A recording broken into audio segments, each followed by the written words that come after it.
Her for nylig er der udgivet en masse spændende dokumenter om den kolde krig. Og det har egentlig været stor interesse i omverdenen, hvad de egentlig omhandler den her. Så derfor har vi valgt i studiet at gå ind og research lidt om, hvorfor det egentlig er, at Sovjetunionen bestemte sig for at gå ind i Afghanistan, og hvad er tankerne egentlig bag det. Velkommen til Breaking News. Det er lidt Stuart Boddington.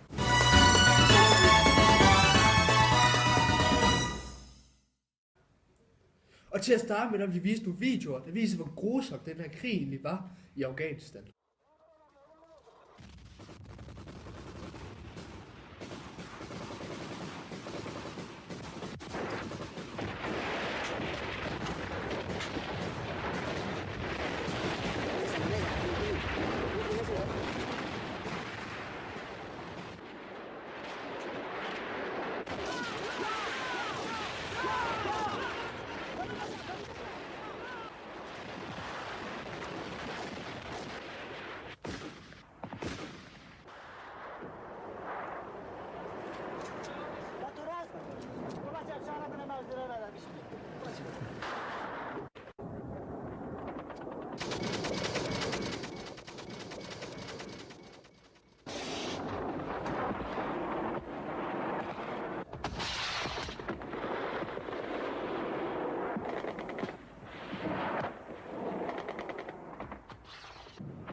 Disse dokumenter er frit tilgængelige i de amerikanske National Security Archives og fortæller om mange forskellige fortrolige samtaler og andre udvekslinger af informationer, både internt i Sovjetunionen, men også eksternt til Afghanistan. En af de fortrolige dokumenter er blandt andet et manuskript af en telefonsamtale mellem den daværende premierminister Alexei Kosygin og den afghanske præsident Mohammad Taraki. Og det var så den 18. marts 1979. I denne kilde har vi Taraki, som gentagne gange beder hjælp fra den sovjetiske leder. Dette er dog en meget overraskende oplysning, da det betyder altså, at hovedsageligt var afghanerne, som var grunden til invasionen af deres eget land. Denne samtale bekræfter også, at Taraki, som jo ledede det kommunistiske styre, lidt ligesom Sovjetunionen. Men styret var ved at vælte, og Mohammad Taraki udtaler sig: "There is no support among the workers, city dwellers, the petty bourgeois and the white collars." Udover dette udtaler han også, at der kun er omkring 1000 til 2000 i hæren, som stadig støtter op om styret. Han siger også, at "we ask that you extend practical and technical assistance involving people and arms." Kosygin forholder sig meget mere passivt i samtalen, og han ved udmærket godt, at der vil opstå katastrofale konsekvenser af amerikaneren, hvis Sovjetunionen blander sig. Det er der også frigivet nogle andre dokumenter, som fortæller om perioden efter Tarakis død i september 1979, efter han formentlig blev myrdet af hans vicepræsident Hafizullah Amin. Til at forklare dette har vi så Nicolas Krogh Kjærsgaard med os i dag, som er historiker med speciel fokus på den kolde krig. Hej Stuart. Som du sagde tidligere, så har disse dokumenter virkelig åbnet vores øjne for den sovjetiske synsvinkel på denne sag. Blandt andet så er der kommet frem, at foruden den telefonsamtale, I brugte tidligere, så har der været over 20 andre forespørgsler fra den afghanske regering om militant sovjetisk hjælp. En af de andre dokumenter viser, at Sovjetunionen var meget forsigtige med hensyn til Iran. Og det er fordi, at den iranske revolution i 1979, den væltede den vestlige orienterede regering og indsatte en yderst religiøs regering. Dette er nedskrevne ord fra den daværende generalsekretær i kommunistpartiet Leonid Brezhnev. Sovjetunionen fandt altså ud af, at et styre meget let kunne blive væltet, og så ville støtten fra Afghanistan forsvinde.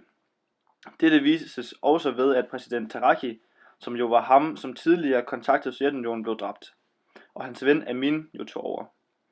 Han var nemlig en af fokuspunkterne i hele den sovjetiske invasion. Ifølge Brezhnev, så var Sovjetunionen nemlig meget skeptiske over for Amins styre, selvom at han foretog mange ændringer i den politiske struktur for at gøre den mere kommunistisk, og mange af hans følgere var også tilhængere af marxisme og leninisme. Så det du prøver at nå frem til her er altså, at afghanerne selv opfordrede til militant støtte fra Sovjetunionen, fordi at styret det var ved at vælte.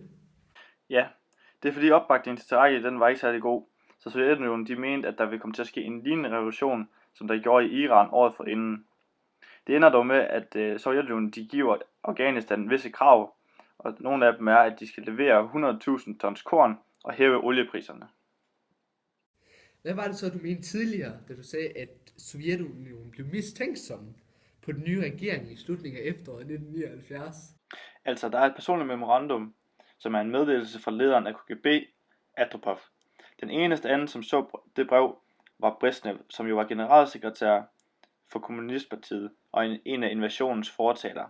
Andropov skriver heri, at situationen er vendt meget imod Sovjetunionen efter kuppet og mordet på Taraki.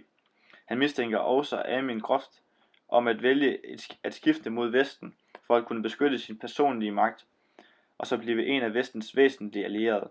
Hvis vi derimod ser dette fra den vestlige synsvinkel, så ville Vesten gøre meget for at alliere sig med Afghanistan, da Afghanistan var en af de få områder, som adskilte Sovjetunionen fra de mange oliefelter i den persiske golf, som Vesten var dybt afhængig af. Og det ville give sovjetterne muligheden for at komme inden for få 100 kilometer af olien. Så Amerika var altså meget bekymret for, at Sovjetunionen skulle erobre eller ødelægge de her oliefelter på den arabiske halvø.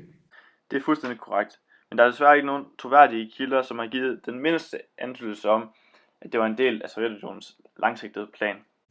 Men hvad skete der så op til invasionen? Og hvem var det rent faktisk, som stod bag den her invasion? Ja, det er så her, det bliver rigtig interessant. Den 8. december 1979, der afholdtes et møde på Brezhnevs private kontor, og i det møde, der samledes den inderste kreds af sovjetiske statsledere. Det var Andropov, som var lederen af KGB, Gromykov, som var udenrigsminister, Suslov, som var anden sekretær af KGB, og så Ustinov, som var forsvarsminister. Og i dette møde, der nåede de frem til, at USA de forsøgte at skabe et ottomansk imperium sammen med Amin. Og det ville kræve nogle af de sydligste dele af Sovjetunionen også. Afghanistan er også et meget uranrigt land, og lederne var altså bange for, at Pakistan og Irak skulle få muligheden for at bygge atomvåben, som alle jo ved hovedsageligt er USA og Sovjet, der har adgang til. Så hvad besluttede Sovjetunionen sig for efter det her møde, som talte os lidt om? Det som de sovjetiske statsledere de kom frem til ved mødet, var at sende sovjetiske landtropper ind i Afghanistan og så fjerne Amin fra magten. Det er også derfor, at man på dette kort kan se, at langt størstedelen af deres angreb er centreret omkring Kabul, som er Afghanistans hovedstad. Og det er fordi, at de vil fjerne Amin fra magten, og så vil de selv placere Babak Kamal som statsoverhoved. Så det var altså alle statsoverhovederne, som var enige om den plan her? Det var det ikke rigtigt. Det var kun de personer, som der var til stede på dette tidspunkt. Det kom bag på mange af de næstkommanderende i landet, og mange prøvede at sige imod, men forsvarsministeren krævede, at de fulgte ordre, ellers ville deres stillinger bare blive overtaget.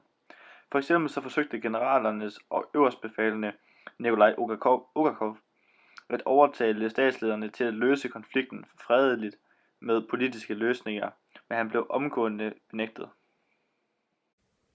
Nu er en meget udbredt holdning til den kolde krig her i Vesten jo, at det egentlig er Sovjetunionen, der er de onde. Men ifølge dig, så er det altså kun meget få personer, som egentlig er skyld i den aggression og den konflikt her. Det er rigtigt. Det skal også nævnes, at det slet ikke var alle de politiske ledere, som der stod for forslaget. For eksempel så havde vi jo Kosygin, som var ham, der snakkede i telefon med den afghanske præsident tidligere Taraki. I starten af missionen har han fået titlen som formand for ministerrådet, og han nægtede altså at skrive under på the measures, eller forholdsreglerne, som de kaldte dem. Du skal have mange tak, professor Kjærsgaard, for dit dybe indblik i den sag her. Her har I så, kære seere, det der fik gjort Afghanistan erobret, som har fået katastrofale konsekvenser for verden nu. Det var nemlig Vesten, som gav støtte til oprørsgrupper, som vi ser 2 billeder af, og disse oprørsgrupper udviklede sig dog til terroristorganisationer som blandt andet Al-Qaida, hvilket så førte til The War on Terror. Men nu ved vi altså, hvilke tanker der var bag det, nemlig at statsoverhovederen var bange for Afghanistans strategiske placering og ressourcer, og hvad der ville ske, hvis det så kom under en amerikansk indflydelse. Brezhnev og andre ledere valgte derfor at tage disse foranstaltninger, som vi snakker om med Nikolaj Kjærsgaard, Men det var langt fra alle i Sovjetunionen, som egentlig var for den invasion her. Tak for i aften, kære seere.